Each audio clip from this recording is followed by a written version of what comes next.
এবারের আর আমার মাছের ব্যবসাটা ঠিক চলছে না, বুঝলে গিন্নি। জানি না, প্রত্যেকদিন এত এত মাছ নিয়ে আসি, এত মাছ চাষ করেছি, কিন্তু কোনোদিনও একটাও ভালোভাবে মাছ বিক্রি হয় না। এত এত মাছ বাড়িতে ফেরত নিয়ে আসতে হয়। একেই বলে ভাগ্যের চাকা। এক সময় আমরা এই মাছ বিক্রি করে কত আয় করেছি বলো। এখন আর তো মাছের বিক্রিই নেই তেমনি। এত এত মাছ প্রত্যেকদিন বাড়িতে এসে ফেলে দিতে হয়। প্রচন্ড খারাপ লাগে এত কষ্ট করে মাছ চাষ করা। সেটাই তো বলছি গিন্নি, কি করব কিছু বুঝে উঠতে পারছি না। কি করে ব্যবসাটা এবার চালাবো বলো তো। আমি তো কিছুই মাথায় আসছে না, কিভাবে সংসারটা চলবে।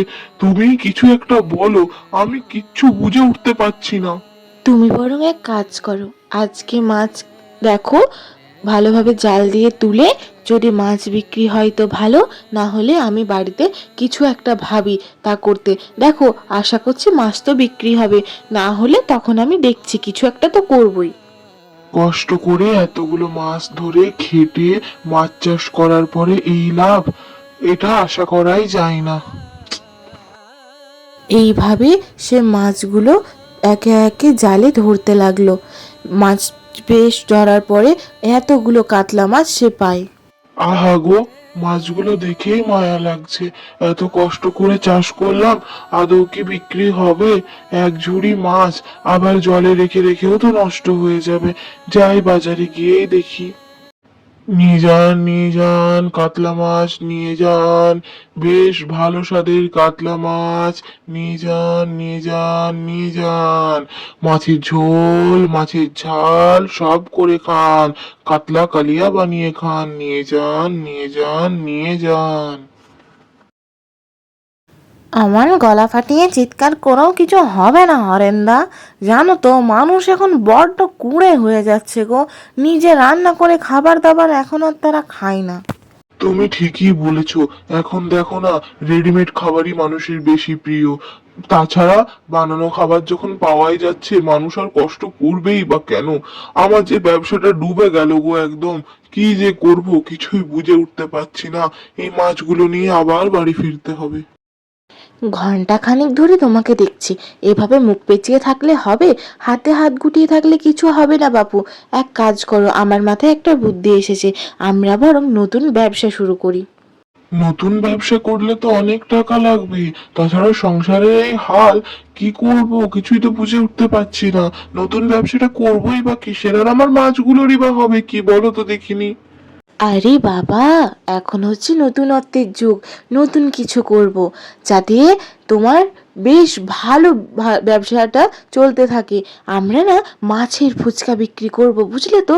ওই তোমার কাতলা মাছের পুর বানাবো আলুর বদলে, আর একদম কুড়মুড়ে ফুচকা বিক্রি করব টক জলের সাথে।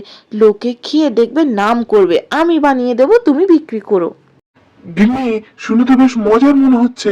ঠিক আছে, ঠিক আছে, তুমি বরং মাছের পুর ওগুলো বানিয়ে দিও। আমি বাজারে গিয়ে বিক্রি করে আসবো। দেখি না কি হয়। তাহলে ওই মাছ দিয়ে বেশ অন্য রকমের কিছু হবে। সবাই নিশ্চয়ই ভালোবাসবে খেতে। ঠিক আছে, আমি বাজার থেকে দরকারি জিনিসপত্রগুলো এনে দিই। আর মাছ তো রয়েইছে, এই মাছগুলোকে দিয়ে তুমি বরং আজকে রাতে পুর রান্না করে রেখো। এমন ঝাল ঝাল করে মাছের পুর বানাবো না, লোক খেয়ে আঙুল চাটবে। কাতলা মাছের পুর দেব আলুর বদলে, তার সাথে একটু বেশ ভালো করে পেঁয়াজ মরিচ দিয়ে করব। খেতে বেশ ভালো লাগবে, সবাই খেয়ে বাহবা করবে। রাত্রে ফুচকাগুলো বরং আমি ছেঁকে নেব, আগে বাজার থেকে জিনিসপত্র আসুক। আচ্ছা, আজকে মাছ বিক্রেতা হরেন্দা এদিকে, কি ব্যাপার হরেন্দা? আমার দোকানের দিকে হঠাৎ করে তোমাকে তো দেখা যায় না বেশি। তুমি তো নিজের ব্যবসা নিয়েই ব্যস্ত থাকো গো। তুমি এখন এইদিকে কি ব্যাপার? আচ্ছা আচ্ছা, বলো বলো, কি লাগবে? চাল আটা ডাল সব আছে আমার দোকানে, বলো কি লাগবে। আরে, কাল থেকে আমি নতুন ব্যবসা শুরু করব। ভেবেছি মাছের ফুচকা। সবাই আসবে, তোমরাও এসো। আশেপাশের লোককে, তোমার দোকানের যারা আসবে তাদেরকেও বলো। তো তার জন্যই আমাকে বেশ ভালো করে ফুচকার আটা দিও তো। আরে হরেন্দা, ব্যাপারটা তো বেশ ইন্টারেস্টিং লাগছে। মাছের ফুচকা, তাহলে আমিও যাবো। আমার গিন্নিকেও নিয়ে যাবো, মেয়েকেও নিয়ে যাবো, ছেলেকেও নিয়ে যাবো, সবাইকে নিয়ে যাবো। তুমি চিন্তা করো না, তুমি আটা বরং নিয়ে যাও। আটা আলু সমস্ত কিছু তো নিয়ে নিলাম, আবার আলু দিয়েও মাছের পুর হবে বলেছে। একটু তাছাড়া সাইডে আলুর পুর রাখবো, কারণ যারা মাছ খায় না তাদের জন্য তো কিছু রাখতে হবে নাকি। যাই হোক, আমি বরং বাড়ির দিকে যাই। ফুচকাগুলো যা ফুলছে না, দারুণ হচ্ছে, বেশ কুড়মুড়ে। আর এসে দেখবে এত ভালো ফুচকা বানিয়েছি না, সবাই নাম করবে। যাই, আমি ঝটপট সমস্ত ফুচকাগুলো ছেঁকে ফেলি। তারপরে তো মাছের পুর তো তৈরি হয়েই গেছে, তারপরেই শুরু হবে আমাদের মাছের ব্যবসা।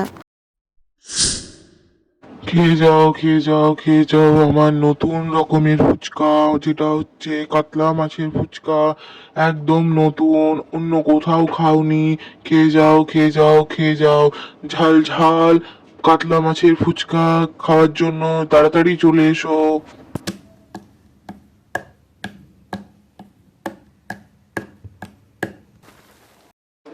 কাকু, কাতলা মাছের ফুচকা আবার কি?